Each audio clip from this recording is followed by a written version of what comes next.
A new year, guess what? 5 minutes with Sean, maybe 10, still going to be here every single Monday because that's what we do. That's what we will continue to do in the new year. Let us kick it off with the things that I'm most looking forward to here in 2025 because the industry is going to be it's going to be wild. It always is, but this year has different connotation. We have new leadership in this country. We have a lot of, well, to my first point, we have a lot of inventory. It's everywhere on the new car side. But remember, we missed out on what? 3-4 million lease return clients that never happened, right? From 3 years ago. So now we're really feeling that brunt. No new cars coming in. So if you have a lease, you're in a good spot. Now, what's puzzling to me is why the fuck that happened, right? Oh, I know why. Greedy OEMs who think that someday consumers will go direct to them. Yeah, that was the dream, the pipe dream these assholes had. And let me tell you why it doesn't work out. Because at the end of the day, the only thing that matters is leasing a car to a customer if you're a major automotive retail manufacturer. Ever. It's the only thing that should ever matter to you is leasing cars to customers, period. Okay. You know, they're not all going to keep them. You know that most of them are going to get into, as I was, the lease cycle. Do you know why I got out of the lease cycle? Because the car I was in was the only car at that time that was even worth a shit. The current car that I was in to go 3 newer model years was going to cost me $300 more a month. $300 more a month with a ton out of pocket from what I was paying now. There's no way. There was no way. I'd buy it for less than both of those. And so that's what I did. That's what a lot of people did, you know? So when I say inventory is everywhere, I'm talking about new car manufacturers because they realized they weren't going direct to consumer. They realized they couldn't just hold on to their core models and give you only 15 of them because they're mass auto manufacturers, people. You don't make money as a mass auto manufacturer at scale by making minimum orders. Hi, welcome. Like, what the fuck, right? So here you are, treasured with inventory. It's cool. Your OEM is doing very little, both on the hood and in tier one advertising. A lot of responsibility has fallen to 3, which is fucked up because there's still 2, and 2 in most places for most OEMs sucks. Right. So tier 2 already blows. Now it's up to us at tier 3. Okay, we can do that. That's what I look forward to doing is helping dealers. That's all I ever do is strategize with them about how to overcome what their manufacturers do not. So what can manufacturers do? Here's some really low-hanging fruit for you. Put money on the hood. Always works. Subvent interest rates. Pretty helpful when you're sitting at 6 somewhere. And the big one, I think you know where I'm going with this one. Get lease deals. Figure the fuck out. Whatever you have to do. Whatever you have to do it, do it. Do it. And, you know, there's rumors of major manufacturers merging like Honda and Nissan. So be it. So be it. Whatever it takes to lower the threshold for consumers to get involved, if that's your point. If it's just to consolidate and make yourselves more money, that's cool. But consumers will see it differently, hopefully. And hopefully the options will be there differently for consumers to lease vehicles. Okay? Because that's what we need. Now, from a dealership perspective, from an ownership seat, general manager seat, one thing that trended at the end of last year that I know is going to trend into this year, given what I just said to you, is going to be the swing of budgets. Okay? We're going to have guys who've been spending a lot of money for 4 years to sell cars, make money, and we're blinded by, we all were, by everything that was positive in the world, making money. Those guys were spending heavy. They never stopped. Okay? 4 years ago, 5 years ago almost, by the way. So down here, the guy who stopped dead in his tracks, right? He's going to do this.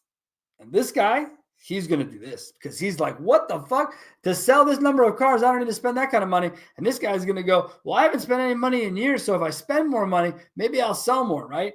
So what's happening is that right now, these two are kind of like a lot closer than they have been in the dealer spend world. So you have more inventory, less consumers, and more dealers competing with each other for keywords in the Google space, on Auto Trader, in a listing space. I don't give a shit. Name any big 3, name any advertising source. None of it matters. When we can make budget changes, Let us do so as measured as possible.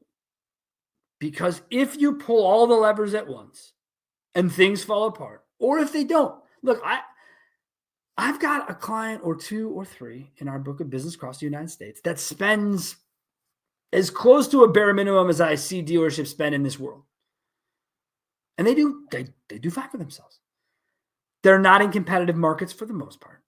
I have two Honda stores that are both in fairly competitive markets, but they both really invest in themselves and their own business and organically and their community and social and all these other things that I've talked about. And so there is a way around it. But when looking at your budget, allocate a percentage to third party. Okay. Because again, end of the day here, right? What are we talking about? I don't know how this is going to come across on TV, right? But we're still talking about a funnel, right? You got to have all pieces of the funnel worked on. And so if you're only taking in one part of the conversation and you're only looking at the spend and saying, how did this sell cars? Sell cars, advertising, selling cars. It's bigger than that. It's more holistic than that. People know that. They know that. God damn it, they know that. But if they can't help themselves when panic sets in from our last show and people make changes based on that. The decision-making process is different. So I'm asking you to remove that. Have the panic. Be concerned. I get it. But before we go to tear things apart, tear things down, let's take one thing at a time. For Q1, let's remove this for the first half. In the second half of Q1, let's try and remove this. Pull those and then sit back. But don't forget, allocate to the top of the funnel in some of your, whether that's video advertising, whether that's OTT, it should be social. Social hits all three, you see? So social can help educate, social can help move people through the funnel, and people can help convert. Education's top of funnel, mid funnel is decision of what dealership, low funnel is, or more car brand, if you will, than dealership at the moment. That's why we spend money on Google. That's why we try to get the Z-mod bullshit in the world. But the point is that we have these setups, we have this opportunity in the funnel. So build into it and allocate it accordingly. This is the end of, I'd say the end of Q4, so like November-ish on through January. Some of my favorite discussions are planning for the next year, like really planning and really getting into it. We had one client sit us down and we had all the demos of every brand they had. And it was fucking awesome. It's fucking awesome. Because you were in there, you were in the conversation, you were looking at saying, holy cow, this brand varies from that brand. But from a marketing perspective, we had just sort of hit it here. It was a Buick GMC store. Well, they only have like a shared Facebook page. Well, the content was super heavy male, but the buyer of the Buick was female. And so it gave us this like, okay, holy cow, we can change, we can do this. That's exciting to me. It's exciting. AI seems to be taking a much bigger role in our world and obviously in our industry. I don't know what to make of it. I know that I have people on my team who are investing serious amounts of time and energy to figure it out, and I love them for it. And they know that because it's something that, I think all of us have to sort of stay in our lane until it's time, I suppose, is the way I look at it. That it's not something that I interact with. This show gets cut up by an AI machine. Sure. It gets put on the YouTubes. Fine.